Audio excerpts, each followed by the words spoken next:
Okay, so very busy month. Many changes in HiveMind have been merged.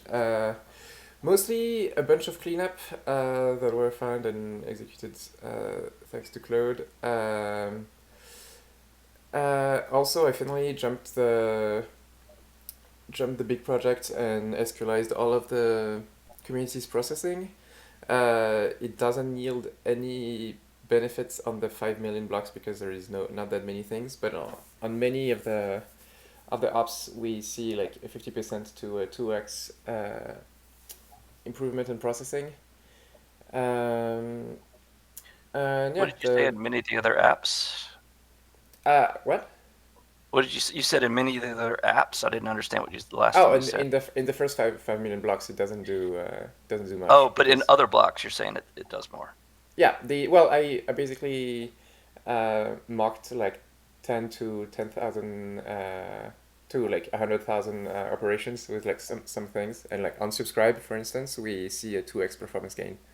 um, so that's going to be quite significant, but mostly on full sync rather than on the small down Okay, on like I guess we haven't qualified. Hold on just a second. I'm in a core meeting. I'll call you after. I'm on a team call, but I'm muted. Can I say hi? No. Who is it? The Hive guys. Hi, guys. So, have you qualified it yet? You haven't run a full sync yet to test it yet, right? I no, I guess. haven't run a full sync yet, but I've tried it with mocks with like heavy realistic Gotcha. load basically I because just I obtained the amount of operations for each thing, and so that's why I knew that there was an actual gain. Uh, Most of it comes from the fact that there was like many different operations. Like for instance, when you subscribe, it sends it, it it does like multiple fetches, and then it inserts the subscription, then it inserts it inserts a notification. So lots of things could be streamlined into a single app. Um, and on top of it, there is some gains from just having everything in SQL, which is quite good. So yeah, updated Hardware 28 happened. Lots of things checked, and I updated the Hive.js. Madi Yari updated it after, so that's good. Some documentation. Yeah, that's pretty much it. And now for the next month, I think I'm going to be focusing on doing a bunch of optimizations here and there. I'm looking at Rope Tracker notably. Yeah, that's pretty much it on my side. okay. So I'm gonna break my section into two sections so that we can ask questions about one section and versus the other because they're kind of separate topics. So the first I wanted to talk about was for a while we've been playing with AI, of course, not only in using AI for Hive itself, but also for developing for is using it as developers, right? For our work for Hive. Um, and so I started out with like Visual Studio Code for Copilot because it was nice and cheap. It was like $10 a month. And okay, got it. Um, and then I s- then I switched recently last week. I tried out Anti Gravity because that had just came out, and that was interesting. It was very similar to Copilot in a lot of ways because it's IDE based. Uh, but it's also super limited right now. So it's you can only get a free version of it, and the free version was just like massively limited on usage. So I was running out of usage very soon before I solved any task, basically. Um, so I gave up on that, and I think they limited it more recently because there was so much demand. So apparently they started limiting how much you could use it for. So I might have got caught in that. I don't know. But anyways, so then I switched to Claude Code, which is just strictly a command line interface, doesn't have the GUI. Um, and I switched on that based on the recommendation of one of the guys here who's been using it a lot. And I also got the I guess one of the bigger packages, which is like it's a max package, and I got the version that gives you like 20x usage of the regular pro package. So it's quite a lot of usage. Um, and it's not cheap. It's like $200 a month. but anyways, I've been working with it for about 4 days now. I think I started, or maybe a little more. I started on Wednesday, I think, using it, and it it f- it's noticeably much more powerful in usage. Um, it's all CLI, like I said. There's no IDE associated with it, but actually, I think that's helpful because my habit when I was working inside an IDE, yeah, 100 no, $100 per month for Max is for the 5x Max. There's 2 Maxes. There's the 5x Max Howo and there's the 20x Max. So, uh, so so you pay twice as much, but you get 4 times as much. So if you manage to if you're able to use that much, it's, I guess it's worth it. So anyways, what was I saying? So one of the things interesting about working in CLI only is it discourages you from looking at as much, which maybe sounds bad at first, but I think it's good, and I'll explain more about why. So when you're in an IDE, you think, well, I'll do my own commits. I'll review this. I'll look at each piece of code. You just the IDE gives you the feeling you should be doing things in the IDE. When you're in a command line environment, you tend to tell the AI to do stuff for you instead of doing it yourself, and the AI is almost always faster. Unless you're doing something super simple, the AI having the AI do it is quicker than you can do it. These things are just so much faster than us at reading information, processing information, and then doing things with the computer. The speed of it's just incredible. Um, what's notable about Claude is it's been very, very good about figuring out. It figures out what you say, and it even makes reasonable interpretations of what you say. Sometimes it thinks of things you forgot even. So it's really been really nice to work with it. It feels a lot like pair programming where you're the guy that's not at the keyboard. And just telling the other guy what to do. Uh, so it I I I I've just been amazed at what it's been doing for me. I've read people say they think they'd get like 20% productivity, and I read some guy today said he thought he might get as much as 2x, but it feels a lot more than that for me. Um, I mean, at least 5x, I would say, in terms of productivity with the subscription. Maybe more, but I would say at least 5x for sure. So it's kind of amazing from that point of view. That's part of the reason I want to bring this up, especially since I've only been working with it for a few days. Um, to give you an example of why I'm so impressed by it, one of the problems, and this is now we're getting a little bit into the high side of things, but one of the problems we've had for a long time has been on our production servers, which gets a lot of traffic, our API server.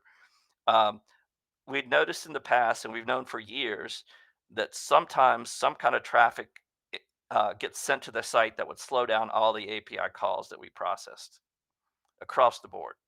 And the load would go up heavily on the machine. We knew it was something to do with the queries in SQL. The load would go up to like 50. Um, I'll talk about that. Okay, so GP asked if Cloud Code can be self-hosted, and the answer is absolutely no. Uh, what you're basically buying with the Cloud Code subscription is computing power. It's not the model so much. I mean, the model's useful too, and the tools they've got are useful, but you're buying a lot of computing power. There's no way you're going to have this kind of computing power at your local data center. So this is very much uh, renting computer equipment when you purchase the Cloud Code subscription. Okay, so as far as what I was saying, so this problem with we knew that we'd isolated the problem a little bit. We knew that the traffic that caused the problem was related to half of traffic, the account history traffic, but we didn't know exactly what. We didn't know the nature of the traffic. We didn't know how much of it. We didn't even know what API call it was. My assumption was that it was the again account history call because that call can noticeably slow for certain parameters. So I'd been assuming it was the get account history call, and we've tried several times to optimize the get account history call to some benefit. I mean, it's a lot better than it used to be. I clustered the account history table, and that had significant improvements. But there's some limitations in just the way it's designed that we would have to make more radical changes to get much more speed up out of the get account history call. But anyways, so our solution to work around this problem because we did really needed to work around it, was we would send half a traffic to another API server. So we actually had two API servers running, one, the main one, and then another one that we would send a half a traffic to. And this could be kind of annoyance too, because the half a traffic is still have a lot of would still do a lot of loading. So if we tried to use like our internal server, it would load down our network. So I had to run it on an external server. So basically, duplicating the API traffic. And other API servers would have had the same problem if they had as much traffic. The fact that I don't think they did suggests to me that they simply just didn't have the amount of traffic that our server was getting. Anyways, to make the long story short now, or shorter, I wanted to analyze this problem on Wednesday. So we captured some production traffic. Not something we've done this before. Don't get me wrong. We've in the past captured production traffic and tried to analyze it. But this time I analyzed it with the Claude. And what Claude is not only really good at writing code, it's also an incredibly good data analysis tool. And it's better than all the other AIs that I've used for data analysis because it's also really good at writing code. So the fact that it can write really good code really quickly to do things, you can do data analysis like no tomorrow. You can basically say write a script. If you try to send the data directly to an AI, there's just too much data. The AI will get overwhelmed. So that's why I say the general purpose AIs aren't really great for big data analysis on their own because they just can't analyze so much data at once. But if you have a good coding AI, you can have it write code to filter the data and analyze the data. So the AI it doesn't directly eat up context tokens by the AI. So that's why Claude Code is particularly good, I think, at this kind of data analysis. So I used it to write scripts to analyze for instance, so what I was doing in this case is the production traffic would go to the API server. We would capture the results in terms of how long each API call was taking. So I had two data sources. One was the traffic we're sending, the description of the traffic sending, and then B, we have the response times of the traffic from the server itself. And I had Claude Code write scripts to analyze that traffic and figure out characteristics of the traffic. So while I was doing that, it isolated that there was a period in time at which all the API calls were getting slower across the board. I was just trying to figure out what API call was slow, but it noticed this as part of that process. And I didn't even prompt it to do that. I was just trying to find out which API calls were slow, and through the scripting and traffic and analysis it did on the scripted results, it noticed this. And so then I said, well, asked what's the pattern. It found the pattern. It turned out the pattern is actually get block range calls fetching 1,000 blocks. So smaller numbers of blocks aren't a problem, and that's probably mostly what was tested in the past. But 1,000 had at very high blocks. 1,000 is as most as you can ask. By the way, we already limited it to 1,000 in the past. But so, and then I just asked it to look at the query and see if it could prove it. And 5 minutes later, it improved the query. The whole problem is gone. So this complete issue that we've had for literally a couple years is now gone. And this was done in about 4 hours of work with Claude. So that to me speaks to just how amazing this is. And I mean, so that's why I say 5x is, I think, is a bare minimum. Maybe a lot more, because I don't think I could have solved this problem in 20 hours on my own. Of course, not every problem needs that kind of data analysis. I'll back you up on that. I have found log analysis to be, and what it's done is it's taught me to change some of the way I log. But if you have good logs with timestamps and all of this stuff, so it can see the milliseconds between calls and all of this stuff, you just Yes. throw it at some of these packages, and it just finds patterns that you could never see with your eyes. That's exactly right. That's exactly right. So the other thing, after I did that, so I was impressed so much by that I said, let's turn this loose on our CI, our continuous integration system, because here we've got all this data over time of we run all these tests. So we've got a tremendous amount of data from there, because a lot of that does get stored for a while. So I started having Claude analyze that data, and it's been. I don't have time to even describe everything I did in the past days since Wednesday. It's an incredible amount of work. It was incredibly useful, solving problems that in areas I barely know anything about what it's doing. Uh, I mean, I understand at a big picture level, but these are projects which I don't even know the details of. I've never even worked in some of these projects. I mean, that's how crazy this is. Um, I was able to automate it so that it could basically run unattended. So I could have it run overnight and work on problems while I was sleeping. Um, it's it and it so you got to do a lot of tricks to do some of this because you don't want to eat up too many tokens and things like that. Um, but you can basically what the best way typically I like to use it is I like to write script. Oh, something happened here. Can you still hear me? Yeah, yeah, you're Yes, good. Okay, You're good. something went wrong with my browser here. I don't know what happened there. It went white for a second. It's back now. Okay, so what I'm finding myself doing a lot is using Claude to write scripts, and then I wrote scripts that controlled Claude, and that was quite useful. So I have some scripts now, for instance, that will launch Claude, tell Claude to make a code change, and then shut down, and then Claude shuts down, and then the script will be monitoring the CI pipeline that gets run by Claude, and waits until the CI pipeline is done before it even wakes up Claude again. And the scripts can also monitor if Claude runs out of tokens, and then wait for tokens to come back and restart Claude. Um, so it, and then I have one session. I have one Claude session that I'm working in, and I use I have that session then launch what I call background tasks, which effectively that's kind of what they are.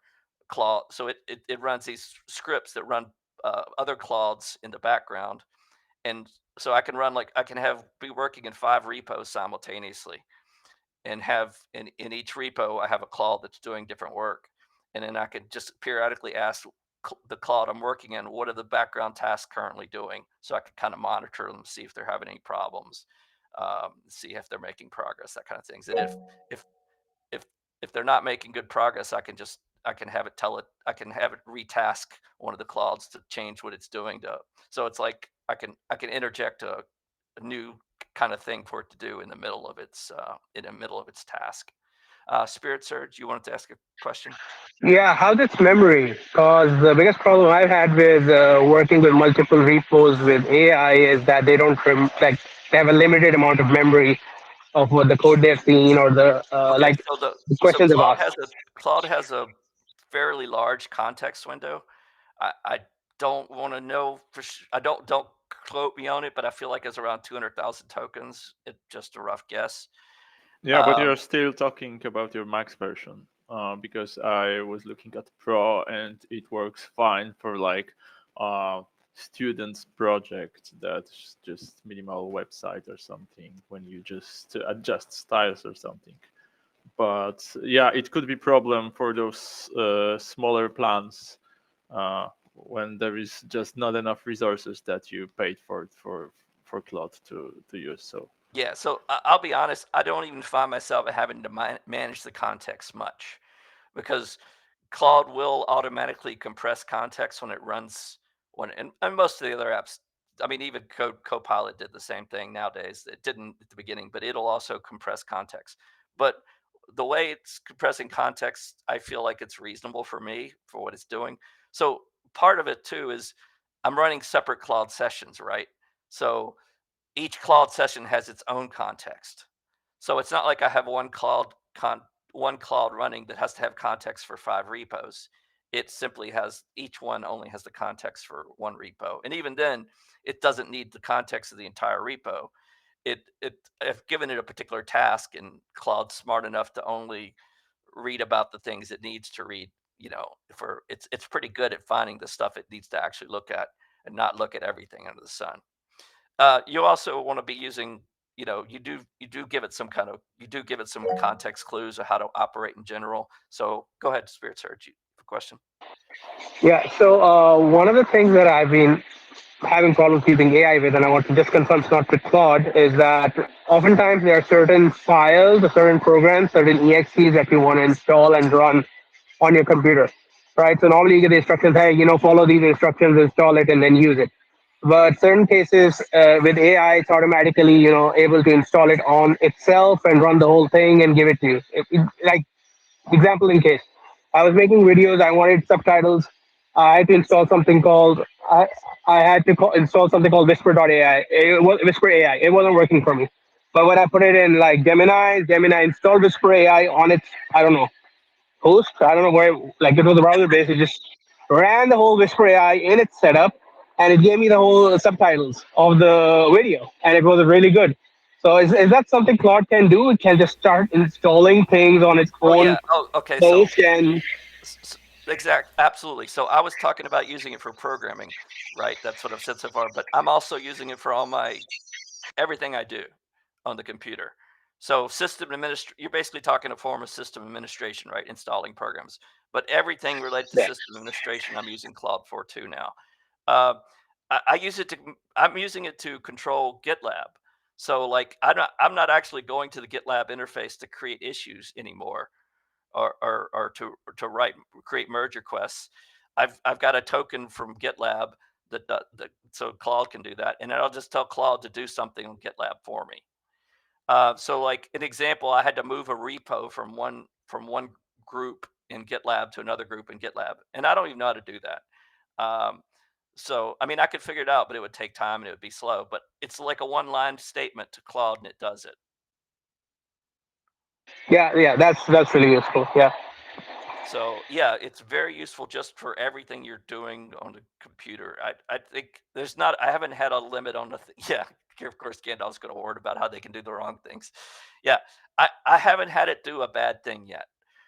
It makes mistakes, just like I might make mistakes or you might make mistakes, but nothing terrible. Um, and I mean, sometimes I know things that I'm not saying this thing is God or anything by any means. Don't get me wrong. You still have to watch what it does and correct it when it makes mistakes. And most of the ideas come from you. But I feel like from a coding style, it's more like I've moved. Well, I'll use an engineering analysis explanation, which might not make sense to you guys, but I'm an engineer, so um, you can when you design it when you're working on a big engineering project. There are people who work on each of the engine sections, and they're like they design stuff and they know the details. And there's this other guy who's like a system engineer. He doesn't know the details of anything, but he knows what the whole system's supposed to do. And yeah, in fact, I'm an electrical engineer, so he knows what the whole system's supposed to do at a high level, and he has vague ideas of how he knows about the subsystems, but again, only at the high level. He doesn't know the details. That's kind of what it is when you're working with Claude. You don't know the details of anything hardly, but you know at the upper level what you're trying to do, what it's supposed to do, and you have some idea of the subsystems. And that's kind of the way I've been using it. It just works incredibly well for that. So I don't know the API for GitLab. I don't need to. Claude does. I don't know the details of a repo, but I know what the repo is supposed to do, and I know quality metrics about it, and I can just that information is enough to effectively use the tool to get really quite impressive work done. While we're sharing, I'll back you up on that. The other thing that I found it to be amazing, I'm using a terminal called Warp, which I paid for a small level of, and I'm also using GitHub Copilot. In Copilot, one of the things I had it do, like my whole V4V application, I just used to manage with an API, with a fast API, and I would just use the terminal, not the terminal. I'd use the what's it called, the interface to the API that comes when you build fast APIs, and on a whim, I basically just said, "Can you build me like a kind of dashboard thing for this?" And I swear to you, it just produced this beautiful material CSS thing with another API with a Flask Python application that I can understand. My head exploded because suddenly I can manage the back end of this thing in a way I've never been able to before. But it has blown my mind if you know what you're doing. But you have to be able to read the output a little bit. Yeah, so what Howard just said, which I guess I probably said earlier too. I think so. I want to reiterate, you really try the Claude Code non-IDE approach. It may feel it's different because we're used to using IDEs, but the thing is, we are so much slower than the AIs at doing things. So when you can minimize the amount of steps you do and maximize the amount of steps it does, you will get a big productivity leap. I did some estimates just off the top of my head, just measuring some stuff. I'd say Claude can read stuff and understand it probably 4,000 times faster than we can. And it obviously writes code much faster than we can too. That's probably slower. Maybe it's only a factor of 100 or so, but a couple hundred. But it's still quite it's way much faster. I haven't used Cursor, so I recommend. Like I said, Claude is way better in my opinion than any of the ones I've used. Other ones I used. It's better than anti-gravity because of the token problem. And it's better. I definitely found myself way more efficient than Copilot. But I mean, one of the things that really makes a difference to me is just how much I can totally automate what it does. So I mean, being able to have it run and work on stuff overnight while I'm sleeping, that's just huge. Or being able to work on 5 tasks at once, that's on their own, and I just glance at occasionally at what one or the other's doing is huge. Because previously, before that, what I would have to do is I would sit in front of the AI and it would do something, I would evaluate it. It would do something else, I'd evaluate it. So it was in a continuous process where I was continuously involved with that one task. And I can't easily mentally switch between 5 tasks. So that was just, I would be reading a lot about one task, but I couldn't do more than one task at a time. Yeah, we've had similar experience, Dan, although we haven't used Claude, but we've used Gemini CLI, and mostly Gemini within IDEs. It's been fantastic so far. I mean, I've asked all my team to use it. Sometimes we use Copilot, but I'm going to give Claude a try soon because I've been delaying this for a while. So yeah, that's great to hear about your experience with it. And then you get sometimes on tickets saying, hey, why are you using AI to produce documentation? And then, right? Oh, using AI to produce documentation makes a ton of sense. Yeah, that's another thing. Everything I write, I just hit create document, and it just fills in the top of the function. Everything with arguments, returns, side effects, all of that stuff. It nails it every time. So much efficiency, so much saving time. It's amazing, really. I actually have a controversial take here. Not on AI itself, but like on this type of AI. So I run a game. I get correct reports, records, crash records, ANRs, and all of that kind of stuff. That is a huge log because it shows all of Android processes that being run on the background. It's difficult to show. They're talking about 8,000 lines, 6,000 lines per file, and it becomes really intense. And the biggest thing I need from the AI to do is to remember all of that and then analyze it and give it back to me. And looking at Grok, Gemini, and ChatGPT, the one that has been best for me in terms of memory and reasoning has been ChatGPT 5.1. And that's a very controversial thing, considering there are so many others done there. That's what I've discovered. Here's what I'd suggest you do. Get Claude Code, and instead of having Claude Code analyze the files, have it write scripts to analyze the files and give it a condensed version. That's the way you get around the context problem you're talking about. If you have a lot of data, you don't want to throw it directly at the AI. You want to have it write scripts to process it down into a form that it can easily digest inside of a context. And it's really writing scripts to do what it needs to get the data it needs. No, I get what you're saying, and I would love to create scripts. I mean, ChatGPT can do it as well. The reason I don't do it is because I don't know what I'm looking for. Well, no, but that's the thing. Claude does. I'll give it a sample. I'll give it a sample of the file. I'll say, here's what one line of the file looks like. Or maybe here's look at 5. Actually, Claude even knows to do this itself. You give it a file, often it'll just say, let me look at a sample of the file. It'll look at 5 lines of the file, then write a script to process the file.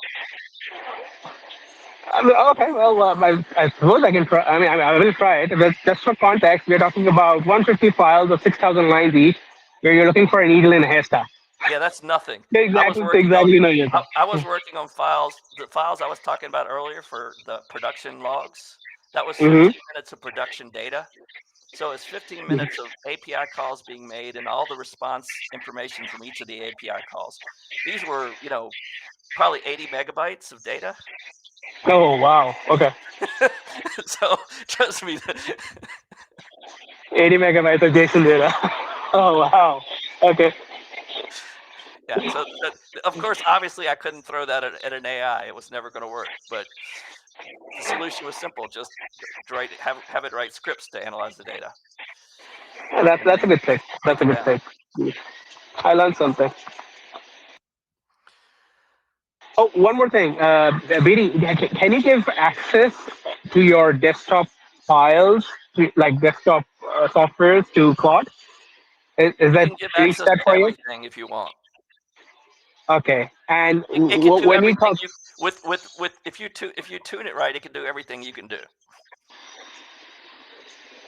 so like this, let me give an example. When you say you give access to, meaning it can read all the data that's on the screen, or how does it take access? Yeah, well, first of all, you can you can give it It reads access files. to like a browser, so you can see everything you're browsing. I'm working in Linux more than Windows. In fact, most Okay. all my so now I work on Windows too, but I prefer for what I'm doing right now to work in Linux. So I'm working across multiple machines. It has the ability to access all the machines I do, so I can sit there and work on 5 or 6. I can have it do work on 5 or 6 machines simultaneously. It can read all the files I can read. It has access to GitLab. It can do anything I can do in GitLab. I gave it generally you have to create tokens for these things, API tokens. So like you have to give it an API token if you want to directly talk to GitLab and pretend to be you. If you want it, like I gave it my chat. We have an internal chat in the company. I wanted to analyze the discussion that was taking place in one of the channels, and it's all in Polish. So I gave it a token so that it could now read the chat channels, and then it was able to. So that it basically read the entire, history of that channel, and I had it summarize it, and it summarize it to me in English. And then later, I was doing another job where I needed to add a bunch of our internal employees to an internal repo, and I asked it to try to find them, and it one of the things it did was use my chat to scan the chat users to help match them up to the repo users. I didn't even suggest using chat to do it. That's how crazy this is. I was just having it look at GitLab, and it remembered that it also had access to the chat channels for the company, and it went and looked at, matched up, found names there, and matched them up to names in the repo. I mean, it's kind of scary. Cool. It's cool and it's scary at the same time. I would actually want to give it a try to see if it can access Unity, because Unity has all of this software stuff that's happening on the screen and all of that. And I suppose I'll Does try it it, and have an I'll let you API? guys know.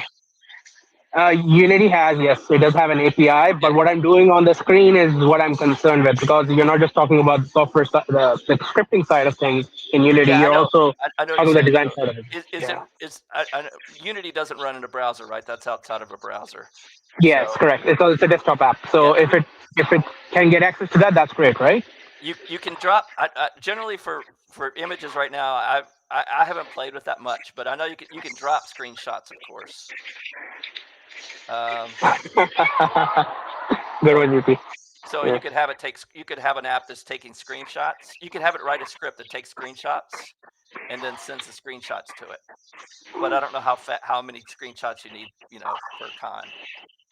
Well, I'd love to try it. I think it's a worthy experiment to see how far AI has come. So the ultimate AI would be to like that can access your data desktop, look at what you're doing on the app, and just give you real time feedback. Hey, you know what? This hierarchy is wrong. You might want to change it this way. That's the proper design. Or hey, you're using the wrong design pattern. It's not consistent with the other scripts. You might want to use this. I think that would be the ultimate AI form. But I think we're getting close to that. Let's see. Yeah, we're getting I'll try Claude. it's been a big. I mean, it's advancing very fast. That's for sure. GP just suggested it. We should use it to see who's to analyze the conversations in Mattermost. I did actually. Another thing I used it for this weekend was to clear out all the spam users that we had in our GitLab.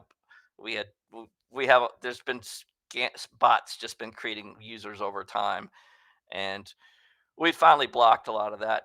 But we still had a lot of those users around, and it was really easy to just use it to quickly figure out, analyze the users in the system and what they were doing and stuff, and just clean out the ones that were junk. Yeah, I saw the scripts, but I have to brag about deleting 10,000 accounts myself. So yeah. Well, hopefully you had a script to do that too. Again, that's GPT. Okay, so I don't know if anybody else had anything more to talk about on the AI topic, but if not, I'll move on to other stuff. Okay, so let's see. I'm not going to try to cover all the work we did since the last meeting, because that's just way too much nowadays. Well, Hardfork was a success. So. Yes, so that's what I was going to say. I'm going to talk about high level details. So the first thing is what Gandalf mentioned is the Hardfork was, I think, extremely successful. No really major issues. I feel like there were some minor ones. We did have a couple updates fixed, like some snapshot issues we found, but really overall very, very, I think, successful launch this time. I mean, we've had fairly successful ones for a while, so I'm not sure that's majorly new, but it's still nice to know that we continued the trend. But going beyond that, what I was going to say else is, everybody should be aware, we're about to have a new version coming up. So this will be a new version of Hive, and it's also a new version of the API stack itself. The new version of Hive, I haven't been involved in this work, so Gandalf could probably say more. But I believe it's not necessary if you're not running account history plugin, because it's mainly I believe it's the big fix is an account history plugin fix. I'm not sure if there's any other fix.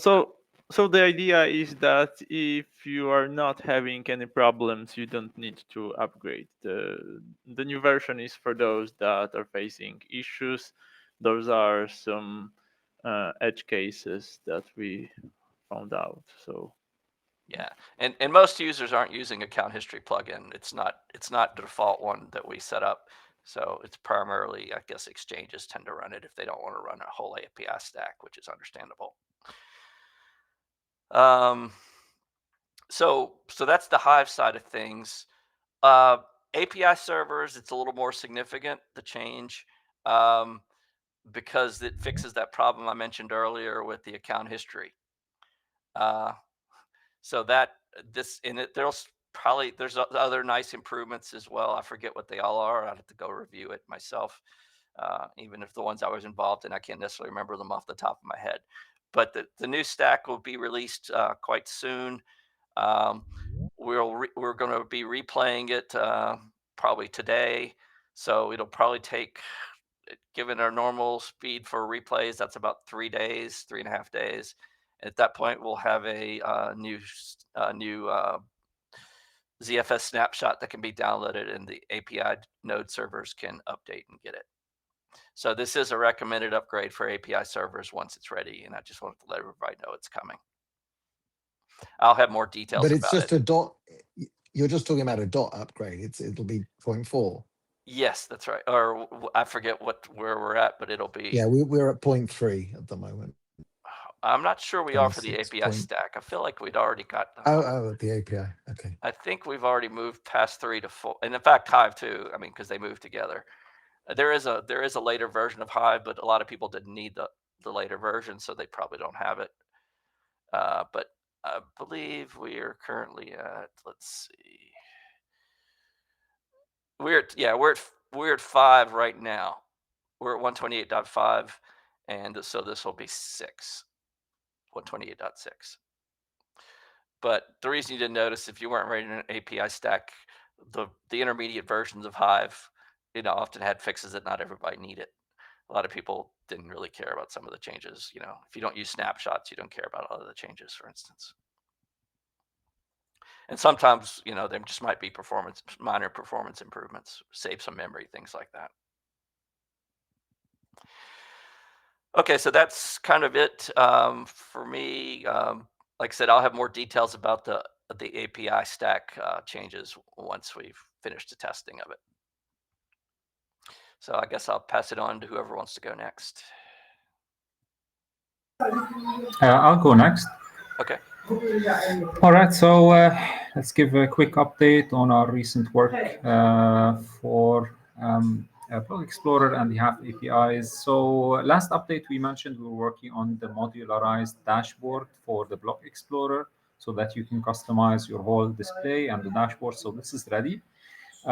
We won't be merging it though for now because it will require for the user to be logged in, and this is pending the authentication work, which is still pending for now.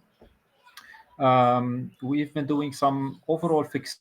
We trimmed down a little bit the work we're doing because there's not funding yet, but I'm still keeping some work happening with the resources. We've done mainly adding dollar value to the balance chart, mini balance chart. We've added conversion of vests to HP also in the mini balance chart.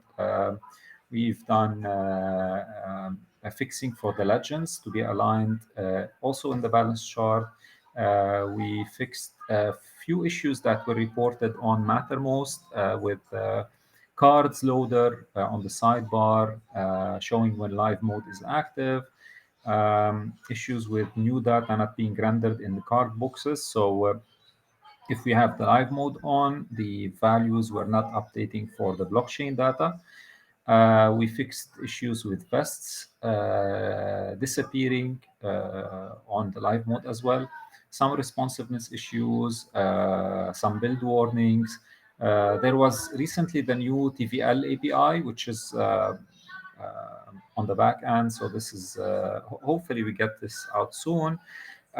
This is currently for the current state only. My hopeful my actually hope for the TVL was to have a snapshot across the whole history, but it's probably problematic to implement it like this. So for now, we just implemented it so that you get the current state of the total value locked on the blockchain. So this would include the total value of HP or VEST, the total value of savings in HBD, the total value of savings in Hive you currently have. So any value that is locked, you get that out of this API.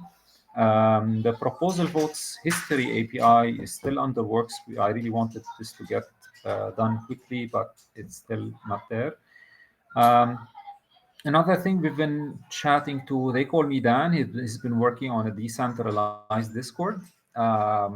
We've done some testing on his work, and I actually tried to sell him on the idea of building on Hive, especially because he's doing something like a Discord. So we need group chats, and you might need to use custom JSON and then encrypt custom JSON. And using Hive for such a task might be actually very beneficial due to all the benefits of having Hive and the Postgres SQL version. So he's hopefully sold on the idea, and hopefully we'll be able to help him build this to introduce groups, moderation, encryption, decryption, and so on and so forth. That sounds cool. Yeah, I'm really hopeful we can kick this off because it can really plant the seed for a great Discord-like built on Half and serving the Hive overall. So yeah, we're just trying to sell Half as the as the de facto layer, because in our perspective is. it is really exactly. So just sell it to projects, just get people to try to use it, and maybe we can help them build stuff like Yeah. this. So actually, I'm glad you mentioned that, because I wanted to. There's one more thing besides the new release that I should mention, is that we are working on some quite major improvements to Half as well. So I think we're going to get. It's early days, of course, and I don't want to promise anything yet, but we're looking at a very big reduction in the storage space used by Half, a speed up in Half, significant speed ups in Half. I think this is going to be a major improvement, in my opinion. And I've got some numbers to back up some of that now, but it's not firm yet. We've got a little more work to do, but I'd say this work will probably be completed. I'd imagine, my guess is even this month, but we'll see. Go ahead, Spirit Search. You had a. Oh, how much of a size reduction are we talking about? Well, it comes in a couple different forms. So in one form, we're actually close to the end of one task, which is the pruning mode. And the pruning mode really is a dramatic reduction in size. So in that mode, you don't keep a database with the entire history of the blockchain. You just keep like a certain amount of the most recent blocks. And so this, now you've basically cut almost the entire Half database almost to nothing. So that's a very small mode. The other thing I'm looking at is an optimization for full Half nodes. And I don't want to quantify it yet, but I think currently right now a Half node running on ZFS is probably around 2 terabytes with apps, or maybe 1.7. I forget. I have to look at the numbers, but this would dramatically drop a full node that has the entire history. Basically, it would give us much better compression on the operations table, which is where most of that data is. My guess is we're probably talking about 600, 700 gigabytes reduction. So probably getting to around a terabyte for the entire thing. So maybe about half, but it's early days on that. That one, we're just quantifying. We're in the midst of quantifying it still, what it would be. And of course, we've got to, even with the quantification of the compression, we still have to make sure that there's no impact from the new design. But this one, and the good thing is none of this should impact any existing apps. It's be mostly a transparent change. So I guess that's the other thing I did want to mention, and I've kind of forgotten about, is the pretty big improvement. This should also improve speed too. I expect apps will run faster with this change, especially the indexing. The indexing will be the primary speed up. It might also help some apps that actually use some of the Half tables, the Half tables for the queries. I mean, generally a Half app is supposed to only use its own tables, but sometimes an app will cheat and also use some of the Half tables, and those tables, the ones that do that, like balance. Yeah, we cheat between Balance Tracker and Half Block Explorer. Yeah, exactly. Block Explorer we cheat between those.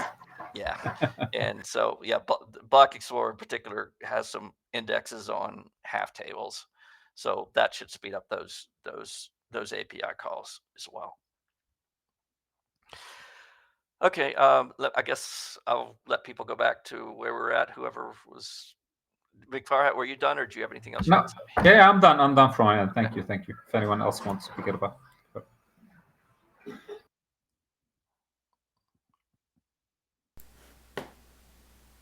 If I can jump in quickly again, Bartek, you made an issue about the error structure in HiveMind.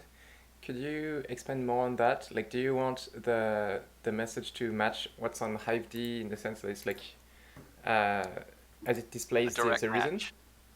Yeah. Oh, exactly. Yes. I wrote such issue because we are working on unifying error handling and wrapping them into exceptions thrown at JavaScript or Python side, and we'd like to see similar structures on both sides.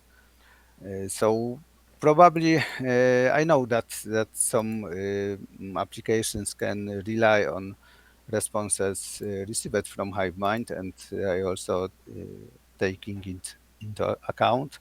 And probably we somehow extend data returned from HiveMind errors just to contain similar contents as HiveG produces. And that will allow us to process given errors in similar way on both sides when APIs respond from HiveG side and when API respond from HiveMind side, and then produce some exceptions using regular constructs supported by JavaScript or Python. A predefined set of such exceptions will be provided by WAX, and we are working on definition of such basic set of classes, and at initial point we started to work on exceptions produced by protocol validation phase, which is actually mostly important part, and that was the issue that HiveMind is completely ignoring in its API calls. For example, permlinks syntax, which is significant at HiveD side, and here HiveD produces differently different error, while HiveMind just general one related to not found permlink.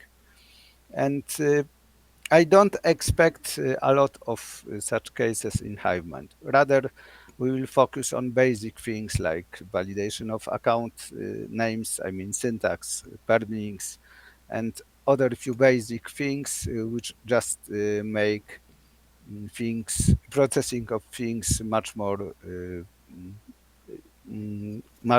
similar and high differences on backend, and this way we can just unify API calls regardless of real endpoint processing them.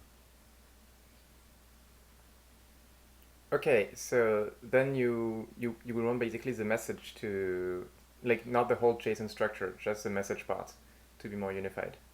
Yes, I think because HiveG is producing much more complex response, because we are producing there also additional data associated to assertion object.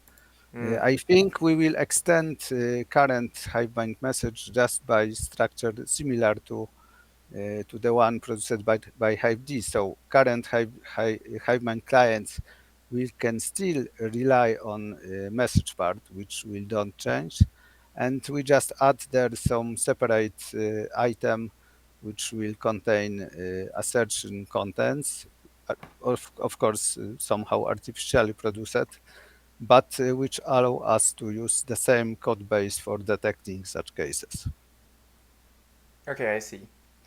Well, I can take care of doing the change in HiveMind if you want, but if you can write me some examples of how you want it to be, that would be very helpful. Okay, I will try to find examples, and maybe that really will be a good chance to do that. Okay, perfect. That's all for me on that. Also, I sent to chat here some message to McFarhat, as I heard they are trying to perform some operations encryptions and implement some Discord chat over Hive. And in the past, we implemented in WAX support for encryption also of custom JSON operations. And what may be more important in such case, WAX also allows to define own APIs which are using custom JSONs and underlying storage. We made some example in documentation. I will send it soon, which shows how to define some own classes producing custom JSON for Splinterlands game. And I think it is a good chance to try using it and then implement some classes supporting Discord chatting just by wrapping up custom JSONs, and this way avoid programmers to mess completely into such part and use just own classes. Yeah, thank you. I saw the link you just shared. I was just checking it out. Okay, I think it can be a good chance to see that development on Hive can be easier because of that.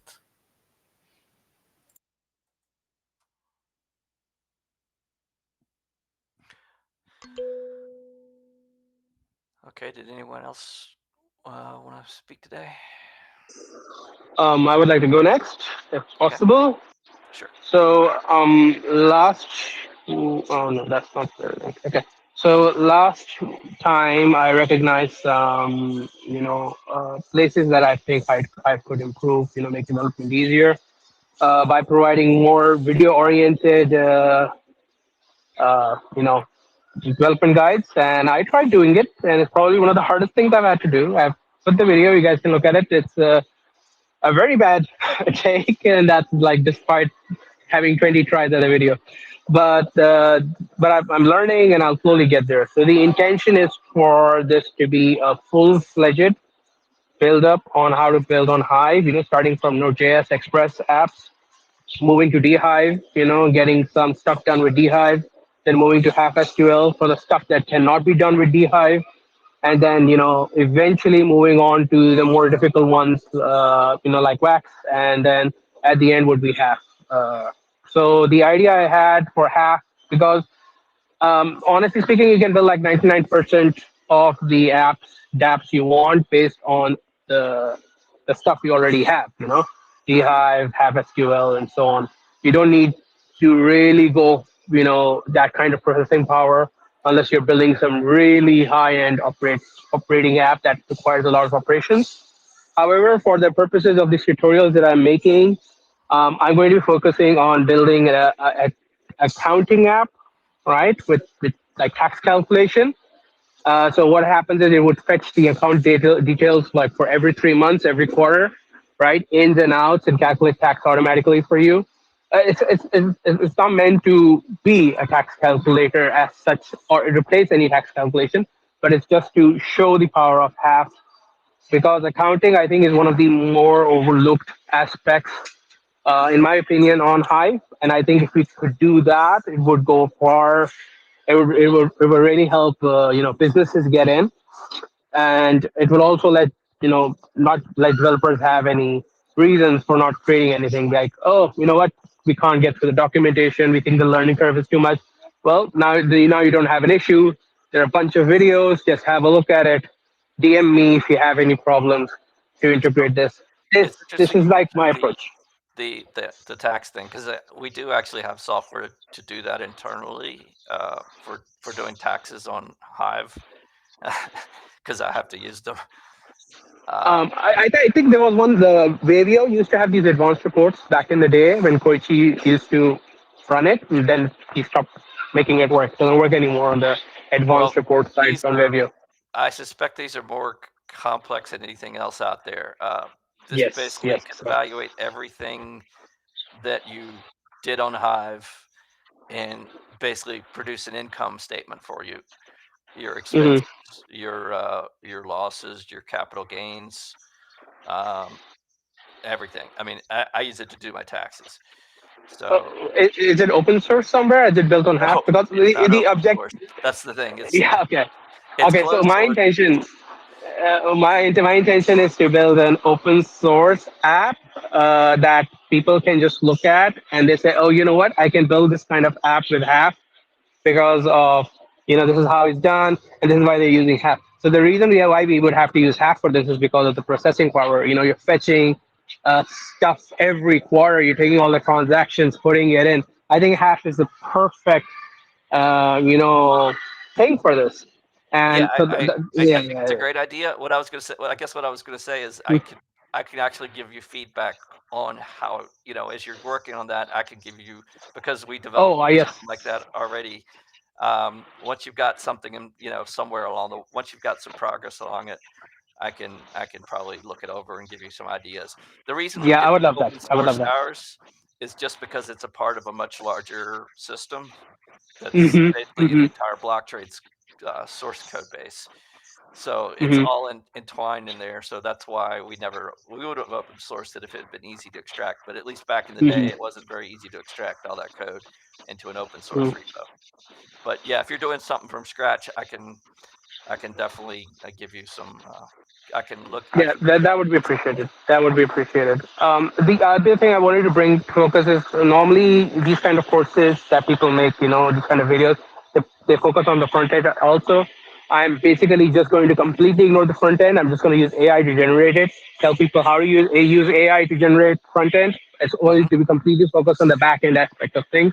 How you can take data, how you can create routes, how you can, query those routes, how you can, for instance, take a large JSON and just, basically run through the filtering mechanics, because there's a lot of filtering involved when you're creating routes. So the more the better, obviously, provided you're following the proper structure and you're not having, you're not creating anti-patterns. So that's basically going to be focused on good backend structure and how you can, use Hack to query stuff. And then, in the end, after we've done querying everything, making sure the routes are working, then we start I will have AI, generate the front end, and then, they can see everything on the front end. Oh, if it's working as intended. If there's demand, then I'll think about making more front end stuff. But yeah, the focus is going to be the back end, and that's basically going to be my focus on 2026. Is going to be making these videos and making sure that, if I go to a conference, I tell the developer, hey, build on Hive. Then they're going to say, oh man, there's so much documentation, I'm overwhelmed. But I did get a lot of that, like, oh, this is too much for me. I can't do it, or I don't want to do it. It's more like I don't want to do it instead of, this thing. The other thing, so this is for the video part of things. If anyone wants to pitch in or help me, great. With advice or anything else, feedback is always lovely. Even if it's like, bro, this is horrible, and you can tell me exactly what's horrible about it. Then I can correct it. One objection. You said that dHive is easy and Wax is harder. Just ask Cloud Code with code examples what is nicer, and I'm sure that Wax will. dHive versus Wax. Vax. Oh, no. Okay, so so let's talk about the application of Vax. The only place where Vax has open source and really regularly used that I've seen is on the Denser app, right? I tell anyone to go into the Denser app, and the level of complexity that is existing there with the React app is so complex. It's not complex, it's really good programming, to be honest, right? But a lot of the people, especially junior devs or people who are just getting on that, they're going to look at that app and they're going to say, bro, this makes no sense to me. So I guess for that, we just need more snippets with Wax cases. And I think that what about other repos? Because we have other repos besides Denser, right? That use Wax. So, like the bot, is this primarily for GUI apps? Because I mean, there's like the bot apps and stuff like that. I think it's more about focusing on the type of things that you can make, and that's basically going to be the focus. With Hive, it could be GUI based. It cannot be GUI based. It wouldn't matter really. Okay, so for the bot stuff, there's the worker bee repo, which there's a lot more how to do like bot like actually. That's for like lightweight stuff in half. Yes, that would work because the TypeScript backend. Yeah, okay, yeah, that makes complete sense. So I didn't mean anything bad by using Wax. It's just that okay. Look, we want you to always be honest about what you feel. See, here's my experience. I've hired people to over the year I've hired people to program on Hive, right, with me, and these are people who have 3-4 years of experience building React apps, And I've had 4 people look at the Denser app and just run away from it because they can't figure it out. Right? It's not a problem for them. I mean, the documentation is actually very clear, and I keep having to babysit them, run it through. You know what? No, you're supposed to look through it, and you're supposed to go through here, but they can't figure it out. And I don't blame them. It's just that they have never experienced something on that level. So it's a whole concept. Like they can't understand that there's a whole offline layer and then there's an online layer, and so it's confusing for them. I find Whereas it complicated too, if it makes you feel any better. no, it is complicated. It is complicated. So like let's compare that with something like Dhive, right? So Dhive is just hey, plug in this route and done. You get an output, right? You press account/API, done, finish. API/account/username, done. You have all the information regarding that username, right? That's a really simple query. Whereas Wax is difficult to set up, but once you get it set up, you can do a lot with it. That's how I feel. That's my honest assessment of it. And so that's basically going to be, just Beehive takes like what 5-6 lines to set up an app. That's it. Your most basic app. You want balances, high balances. That's like 5 or 6 lines in Node.js. Done. Whereas obviously you're trying to do the same thing in Max, very more lines. Um, but like that's the point I'm trying to get across. So it would be like sequential based, start with the really easy stuff so that the junior devs on hackathons, these wannabes, developers, people who just want to say, hey, I really like Hive, want to build on it. And there are a lot of people who are like that. They can get on it and they can start building some basic stuff, right? Because that's basically the start. You have to start somewhere. And I want Hive to have the mentality of, it doesn't matter whether you know development or not. You can eventually just learn to build on Hive, and it's not going to be that complicated. And like for the case of like trying to prove my point, I have highlighted a few students who are right now doing their O levels. Right, they're talking about 10th grade. For those who don't know what O levels is, right? And these are kids who have not been exposed to anything complex. They're just the starting of C, what a loop is, and all of that. And if I can, have them follow these tutorials and they can build apps by themselves, then I would have proven my point. Then yes, it's really easy to build on Hive, and we can use it as a marketing point. You know what? Even I think 10th graders can do it. We got to do this with Cloud Code. I think this would be interesting test. We should just try some. I haven't even had a chance to do this yet, but it'd be interesting just to have it try to make a simple app. And we could try the different libraries too. We can sort of test the libraries to see how it works. I actually did. Before I decided to embark on this, the whole month, like the last time we went this, I've just been using ChatGPT to generate half apps. I've been using ChatGPT to generate, Dhive, half SQL apps, and it's been doing like the ChatGPT can do it, and it's doing very well. We can just consider Cloud Code would even do better. I think it would be at the level of Cloud Code. You can tell Cloud Code, hey, generate 10 different apps that does 10 different things, and would be able to do it. Yeah, I mean that's definitely where we want to be. That's really Yeah. that's the goal for all this. The most important thing, however, why I want to make these videos is people can generate apps, but they don't know what's in it. Yeah. Like, okay, you know what? Like, this is an API call. Well, what's this? What's a fetch command? Why do I have to use cores? Right? Yeah, some basic concept understanding is useful. Yeah, basic concepts, and then on the basis of that, you start building on further knowledge. Hey, okay, you know what? This is the structure of the JSON of an account, right? This is the data you can get from it. And if, for instance, you divide this by this, you can get this percentage. So that's basically how I want to do it. Like sequentially ramp it up to the level of where these people, where everyone, I'm going to say everyone, like except those who are dyslexic or can't type or anything like that, can basically get on Hive and build something. And this way, no one has any reason to. No one can say, "Hey, it's too hard to build on Hive." They can say, "I don't want to build on Hive." That's totally acceptable. But I don't want anyone to say, "Hey, it's too hard to build on Hive," because Hive is like the easiest thing in the world to build on.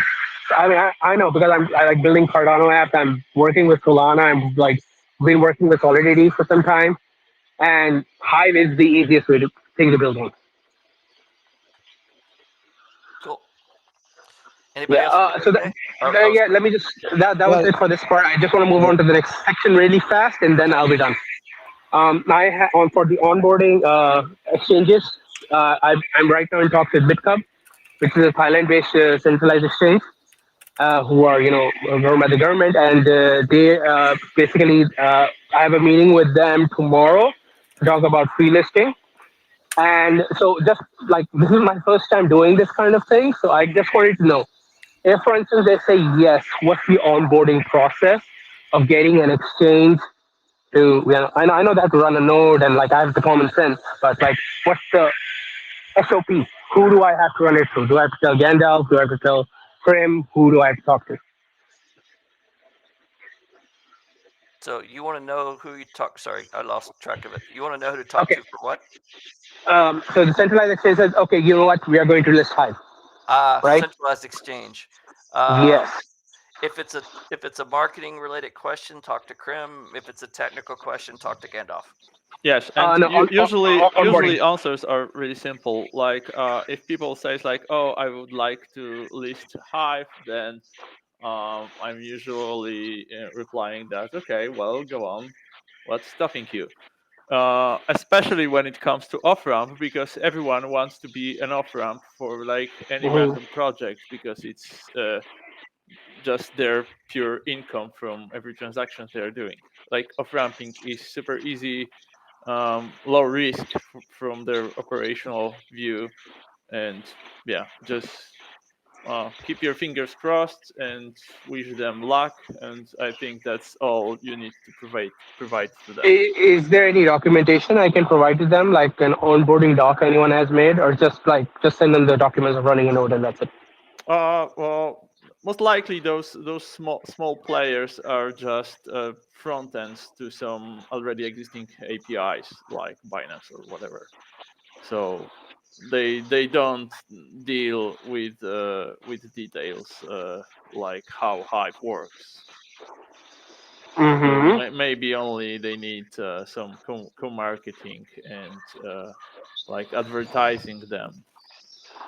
But okay, so is there have any technique? Well, don't push too hard for deals like that. I mean, No, it's not about pushing. It's just providing them the guidance. Like if they say, "Hey, okay, where do we start? Where do I send it?" That's like the question. Like they say, "Hey, where do we start?" What Blocktrade said, like if business marketing then Prim or technical then me, and that's Okay, you. Then I'll be reaching out to you most likely on the technical side. Otherwise, I'll just I'm informing Prem every single move I do. Besides that, I have another 2 meetings with some Vietnamese wallets who are just off ramp stuff like you mentioned. Not regulated yet. Then talk with the government if they want to list Hive for free. So I suppose I'll just run it by different people to see how that works out.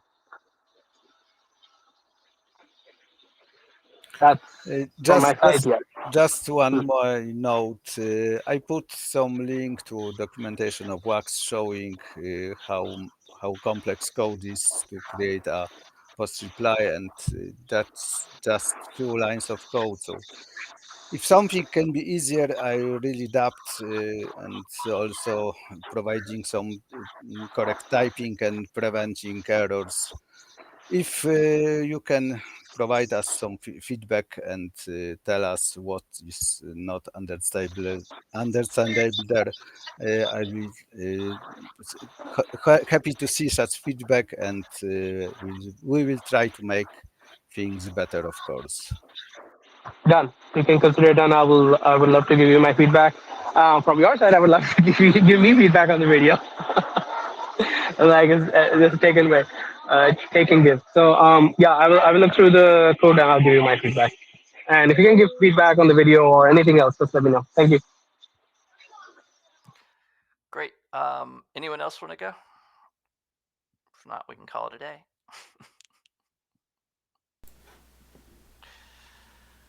Okay. Actually, just one last thing. Sorry, guys. There's some scam stuff that's happening where people are sending to the wrong exchange accounts. Like it's been happening a lot now. So some people are greedy, like they get stuck in a scam where you send us and we'll give you 10% more, but other people are just generally, overage and they don't understand that is the right exchange to send to, and they get confused because they can't figure out the accounts. Is there a list of accounts that we are maintaining that can tell us that this account or this exchange is genuine or not? Yes, Gandalf can. Can I have that list? Can I have that list, please? List of genuine. Well, that's the both We have the one lists for are the not account complete, history. but yeah, those that I have. If yes, please. If I can just have the one that, even if it's incomplete, because I really need to, like, I have a list of all the PS accounts that people are creating, right? But I really need the genuine accounts because I have an idea of which are the genuine accounts, but certain people they don't, and a lot of people don't, and I don't know all the exchanges that we are, talking to. Yeah, but They that don't have the that list. won't work. I mean,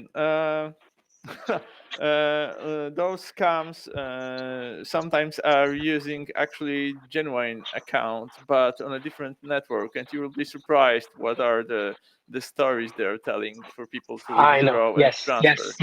Yes. I know that those have been cases. I know think about those probably cases. mostly concerned about Hive accounts. Not Yeah. But they're like using the account that is valid for the exchange on a different network, and it's valid on Hive, but it's in the hands of scammers here, and on the legacy chain is actually proper account for the exchange. So things like that happens. I see. Yeah, But yeah. it's hard to win this fight. Okay, so Gandalf, could you give me any incomplete list you have that would help? Yeah. Okay. Thank you. Actually, That's it. a list of all the ones that are like that too, where they're valid on one chain but not the other. That would be handy to know. I think Watchman is a good list to start with. That's not the one that we should follow, but the one that we should follow is actually the list I want, because that's the missing part. Front end should implement a safeguard for this, and of course, absolutely. We've been doing that as we go. We could just give these lists, that list to at the front end, tell eSensi, hey, you know what? Whenever a person is writing the account name, it just comes underneath that this right account. That the problem is where the problem isn't so much our front ends; it's often the exchanges. I get what you're saying. Implement the same thing, and so then they'll say, go into your exchange and send to this Hive account. Yes, it's usually this scenario that when they are on the MXC and they are withdrawing to, even if they are like withdrawing to Binance, just using memo different than their own. So you can't sometimes just even legitimate receiver, but with wrong memo is a problem. But yeah, I'll give that list. That it's okay. Thank you. It's a list on the recommended snapshot for the exchanges. Could you send me a link for that? It's already there somewhere. Yes, of course. Just doing that. Thank you.